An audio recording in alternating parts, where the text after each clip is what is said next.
अरे half yearly का exam आ गया क्या? मुझे तो पता ही नहीं चला। अगर तुम भी चाहते हो कि तुम भी ऐसी सिचुएशन में ना फंसो कि तुम भी सिर्फ मोबाइल चलाते रह जाओ, टाइम वेस्ट करते रह जाओ और हाफ ईयरली का जो एग्जाम है वो तुम्हारे सर पे भूत बन के मंडराने लगे, तो इसके पहले बेटा ये जो वीडियो है ना ये देख लो, क्योंकि ये जो हमारी वीडियो होने वाली है इसमें हम डिस्कस करेंगे कि ये जो आपका हाफ ईयरली का एग्जाम है इसमें आप कैसे एस करने वाले हो, आप कैसे टॉप करने वाले हो, उसकी पूरी की पूरी जो स्ट्रैटेजी जो है वो आज हम डिस्कस करेंगे। ठीक है, तो चलिए भाई डिस्कस करते हैं कि ये जो आपका हाफ ईयरली का एग्जाम है इसमें क्या करना है और सबसे इंपॉर्टेंट कैसे करना है। So hello and welcome my dear student, this is Ayushi Chaure and welcome to Desktopper Humanities, जहां हम बनाते हैं देश का भविष्य। तो चलिए बात करते हैं आपकी हाफ ईयरली स्ट्रैटेजी के बारे में कि कैसे आप जो है अपने एग्जाम में टॉप कर सकते हैं। तो देखो बेटा, सबसे पहले वो बात करते हैं जो सबसे जरूरी है, और सबसे जरूरी बात क्या है कि आपको जानना है कि आपका ये जो एग्जाम होने वाला है इसमें आपका सिलेबस क्या है और कौन सा चैप्टर कितना वेटेज जो है वो कंसिस्ट कर रहा है। ठीक है, तो जनरली अगर हम बात करें तो सारे स्कूल्स में हाफ ईयरली के अगर एग्जाम देखें तो कुल मिला के 6 चैप्टर आ रहे हैं। ठीक है, सबसे पहले चैप्टर कौन सा आएगा तुम्हारा? ब्रिक बीट्स एंड बोन, जिसमें तुमने हड़प्पन सिविलाइजेशन पढ़ना है। ठीक है, उसके बाद second chapter Kings, farmers and town. ठीक, उसके बाद थर्ड चैप्टर आ जाएगा तुम्हारा किनशिप, कास्ट एंड क्लास। ठीक है, तो ये 3 चैप्टर हो गए और उसके बाद क्या आने वाला है? उसके बाद भैया अगले चैप्टर की बात करें तो 4th चैप्टर में आ जाएगा तुम्हारा thinker, beliefs and building. 5th हो जाएगा through the eyes of the traveller. And अगर हम 6th चैप्टर की बात करें तो वो होने वाला है तुम्हारा भक्ति सूफी ट्रेडिशन। ठीक है, अब ये सारे चैप्टर जो हैं ये तुम भी जानते हो कि भैया सारे चैप्टर जो हैं वो काफी लेंदी हैं, बहुत बढ़िया तरीके से, बहुत 10-10, 12-12 पेजेस के जो चैप्टर हैं वो आपको एनसीईआरटी में दिए हुए हैं और इतने लेंदी हैं कि उनको पढ़ने में एक तो बात कि भाई इतनी जल्दी जोन आउट हो रहे हैं कि कुछ समझ ही नहीं आ रहा है। ठीक है, तो अब करना क्या है? करना ये है कि तुम्हें ये जो वन शॉट के लेक्चर हम प्रोवाइड कर रहे हैं वाईटी पे, ठीक है, नेक्स्ट टॉपर क्लास 12 ह्यूमैनिटीज के चैनल पे, ये सारे लेक्चर्स जो हैं, ये सारे वन शॉट जो है ये तुम्हें देखने हैं। ठीक है, 4 चैप्टर के आ चुके हैं, 2 चैप्टर के बचे हुए हैं, वो बहुत जल्दी तुम्हारे पास 1-2 हफ्ते में आ जाएंगे। ठीक है, अब वन शॉट तुम्हें एक बार नहीं देखना है। क्यों? क्योंकि एक बार वन शॉट देखोगे तुम्हें नहीं समझ में आएगा। ठीक है, क्यों? क्योंकि कंसेप्ट जो होते हैं वो काफी डिफिकल्ट है, कंसेप्ट जो है वो आपके लिए नया है। ठीक है, अब पढ़ तो लोगे तुम, एक बार देखोगे तो तुम्हें इंट्रोडक्शनरी पार्ट तो तुम्हें समझ में आ जाएगा कि क्या क्या है, लेकिन कंसेप्ट हमें सिर्फ सुनना थोड़ी है, हमें याद रखना है, तभी तो हम क्या करेंगे, उसको एग्जाम में रेप्लिकेट करेंगे ना।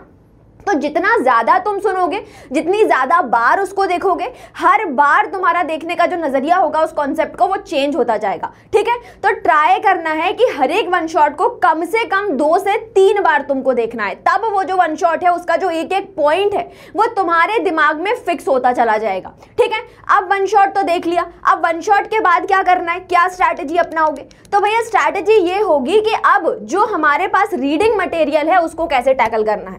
तो सबसे पहले देखो बेटा, हिस्ट्री की अगर हम बात करें तो एनसीईआरटी जो है ना वो हमारा गॉड है। क्यों? क्योंकि एनसीईआरटी से ही पूरा पेपर आने वाला है तुम्हारा। ठीक है, अब क्या जरूरी है कि भाई एनसीईआरटी का जो हर एक चैप्टर है उसको तुम लाइन बाय लाइन पढ़ोगे। क्यों? क्योंकि अगर मैं बात करूं ना, हिस्ट्री में जो चैप्टर्स होते हैं, जो कंसेप्ट होते हैं, वो मकड़ी के जाल की तरीके से होते हैं। अगर तुम एक में फंस गए तो अगले में क्या चलेगा कि भाई फंसते चले जाओगे, भूल भुलैया हो जाएगा तुम्हारा। ठीक है, तो क्या करना है कि हर एक लाइन को 1 बाय 1 बहुत डिटेल में पढ़ो, अंडरलाइन करो, हर एक वर्ड को समझने की कोशिश करो, और जब तुम समझ जाओ तो उसको क्या करो, उसको बुलेट पॉइंट्स में लिखना शुरू कर दो। ठीक है, उसके नोट्स बनाने शुरू कर दो।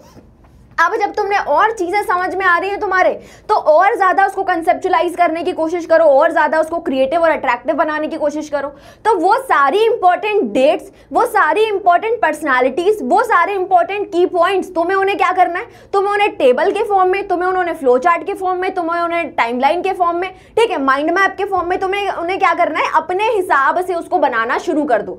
और ये जो चीज, ये जो तुम आज बना रहे हो ना, ये तुम्हें कल भी काम आएगी। कहां पे? जब तुम एग्जाम देने जाओगे। क्यों? क्योंकि आंसर शीट में जब तुमने उस टॉपिक को लिखना है तो तुम सबसे पहले अपना उस फ्लो चार्ट को ही बना दो, उस माइंड मैप को ही बना दो कि जैसे तुमने वो कंसेप्ट समझा, एग्जामिनर भी वो कंसेप्ट वहीं से समझ जाएगा। अब उसके बाद क्या करना है कि भाई एनसीईआरटी जब समय है उस समय तो पढ़ सकते हैं, लेकिन अगर एग्जाम के पहले बैठे हैं 2 दिन तो उस समय पूरे 6 चैप्टर पढ़ना मतलब असंभव है। ठीक है, तो क्या करना है, हर चैप्टर के 2 पेज के नोट बनाओ। ठीक है, मतलब इतना क्रिस्प बनाओ उसको, हर एक जो इंपॉर्टेंट बात है वो उसमें उसके लिख लो। और होगा क्या कि भाई जैसे ही एग्जाम आ रहा है उसके 2 दिन पहले आपके पास टाइम है, तो हर चैप्टर के वो जो आपके 2 पेज नोट्स हैं उसको आपने क्या करना है, उसको आपने रीड करना है, उसको आपने देखना है, उसने आपको गो थ्रू करना है, ताकि आप क्या करेंगे, हर एक चैप्टर जो है उसको जल्दी से आपके दिमाग में वो क्या करेगा, चलने लगेगा। ठीक है, अब आगे क्या करना है, आगे की ये बात हो रही है कि भाई अब और कैसे तैयारी करें। ठीक है, अब पढ़ लिया, लेकिन पढ़ तो लिया, लेकिन एग्जाम में जाएंगे तो भाई ऐसा ना हो कि एग्जाम में तो कुछ और ही कहानी चल रही है। ठीक है, तो वहां पे उस सिचुएशन को फेस करने के लिए क्या जरूरी है, जरूरी है कि तुम पहले से तैयारी करके जाओ। क्यों, क्योंकि एग्जाम हॉल क्या है, एग्जाम हॉल जो है वो तुम्हारी युद्ध भूमि है, और वहां पे तुमने क्या करना है, वहां पे तुमने अपने रिवीजन नाम का जो हथियार है ना उसका यूज करना है, तुम्हारी जो स्ट्रैटेजी नाम का जो हथियार है उसको तुमने यूज करना है। ठीक है, तो घर से ही समझ के जाओ कि भैया एग्जाम में कैसे क्वेश्चन पेपर आने वाला है। ठीक, तो जो सैंपल क्वेश्चन पेपर होते हैं, प्रीवियस ईयर क्वेश्चन पेपर होते हैं, उनको उठाओ और क्वेश्चन पैटर्न समझने की कोशिश करो। सबसे पहले जो क्वेश्चन आते हैं वो कौन से होते हैं, 1 मार्क क्वेश्चन, मतलब कि एमसीक्यू क्वेश्चन। ठीक है, 21 तुमको एमसीक्यू आने। अब 21 एमसीक्यू एक जैसे नहीं आते, क्यों, क्योंकि हर एक क्वेश्चन जो होगा वो आपको अलग तरीके से पूछा जाएगा। कुछ एमसीक्यू आपसे इमेज बेस्ड हो जाएंगे, कुछ क्वेश्चन हो जाएंगे जहां से आपको क्रोनोलॉजी पूछ लेंगे, कुछ में आपको स्टेटमेंट बेस्ड क्वेश्चन पूछ लेंगे कि भाई बताओ ट्रू है कि सही है कि इनकरेक्ट है, क्या है। ठीक है, उसके बाद अरेंजमेंट पूछ लेंगे आपसे। ठीक, तो इसीलिए क्या करना है, हमने हमारे दिमाग को उस तरीके से पहले से ही सेट करना है कि भाई ये चीज वहां पे हमें देखने को मिलेगी, तो हमारी तैयारी भी वैसे ही होनी चाहिए। ठीक है, उसके बाद क्या करोगे तुम, उसके बाद जो है तुमने शॉर्ट आंसर क्वेश्चन की प्रैक्टिस करनी है कि जो 3 मार्क्स के जो शॉर्ट आंसर क्वेश्चन तुमको आने वाले हैं उसकी तुम कैसे तैयारी करोगे। तो उसमें क्या करना है, उसमें भैया उठाओ किताबें और हर चीज, अगर किसी का कॉज दिया है, अगर किसी चीज का रीजन दिया है, अगर किसी चीज का इंपैक्ट दिया है, इफेक्ट दिया है, तो उस तरीके से जो होते हैं वो आपके शॉर्ट आंसर क्वेश्चन बनते हैं। ठीक है, तो वहां पे आपको फीचर्स पूछते हैं, कॉजेस पूछ लिए, रीजन पूछ लिए, इंपैक्ट पूछ लिए, ऐसी जो टॉपिक्स होती हैं वहां से क्या बनता है आपका 3 marks question, short answer question. फिर आता है सबसे मुश्किल, क्या, 8 मार्क्स क्वेश्चन या लॉन्ग आंसर क्वेश्चन। ठीक है, क्योंकि भैया इतना 8 नंबर का क्वेश्चन है, छोड़ के आगे तो 8 तो सीधा ही कट गए, है ना, 92 में से मिलेंगे नंबर। ठीक है, तो क्या हो रहा है, हो ये रहा है कि अब ये जो 8 मार्क्स का ये जो क्वेश्चन है इसको कैसे सॉल्व करना है, ये बिल्कुल मक्खन बन जाना चाहिए आपके लिए।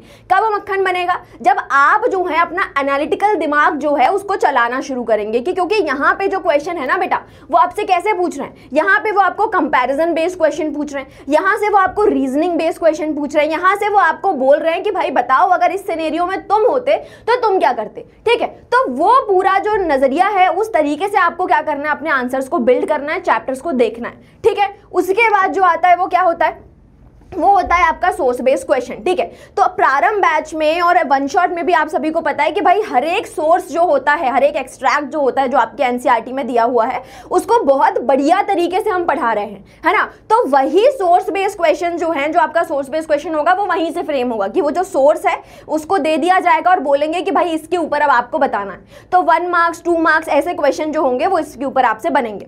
उसके बाद आता है क्या, मैप वर्क, कि भैया ये जो आपके 6 चैप्टर हैं, इन 6 चैप्टर से जो आपको लिस्ट मिली है सीबीएसई के करिकुलम के सिलेबस की, वहां से आपको उस मैप के अकॉर्डिंग देखना है कि कौन कौन सी साइट पूछ रहे हैं और कौन कौन से चैप्टर से मैप आ रहे हैं। ठीक है, तो वहां से आपने क्या करना है, वहां से आप जो होगा इसको पूरा मैप वर्क जो होगा उसको कंप्लीट करोगे।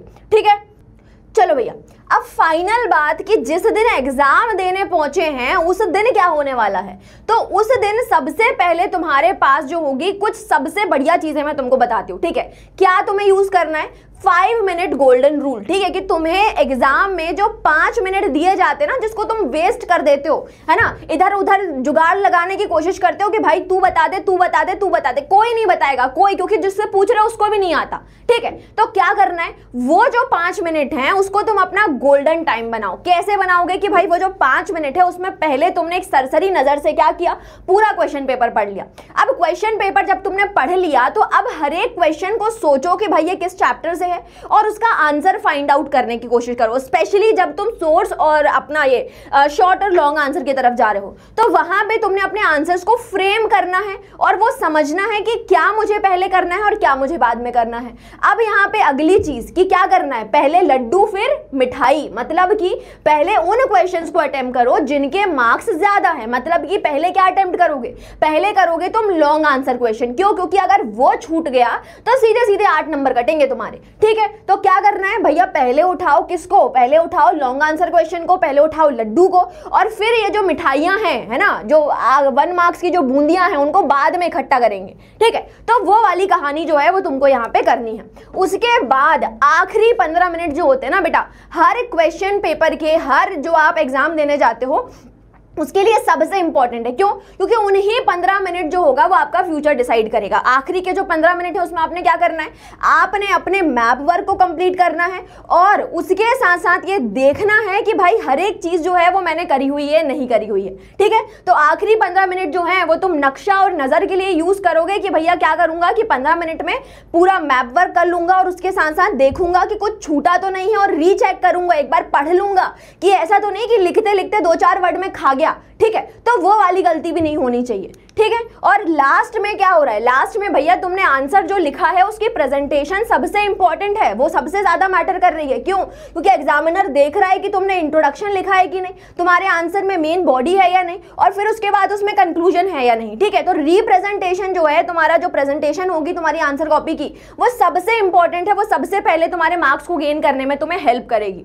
ठीक है, अब तो हो गई ये पूरी बात। अब तुम सोच रहे हो कि मैम रिवीजन कहाँ से करें, है ना, तो रिवीजन के लिए आपके लिए एक जो बड़ी सी बैकलॉग मैराथन जो थी वो हम लोग लेकर आए थे, जहां पे ये तीनों चैप्टर्स जो हैं वो आपको बढ़िया तरीके से हमने कराए हुए हैं। अब इसके साथ साथ और भी कई सारी चीजें हैं जो तुम डिमांड कर रहे हो। ठीक है, तो क्या क्या तुम्हें लग रहा है कि हिस्ट्री के एग्जाम के लिए और तुम्हें जरूरत है ना, तो वो सारी चीजें जो है वो तुम कमेंट बॉक्स में हमें लिखकर बताओ। ठीक है, और हम जो है उसका फॉर श्योर सॉल्यूशन जो है वो लेकर आएंगे। So this is all about this video. Thank you so much.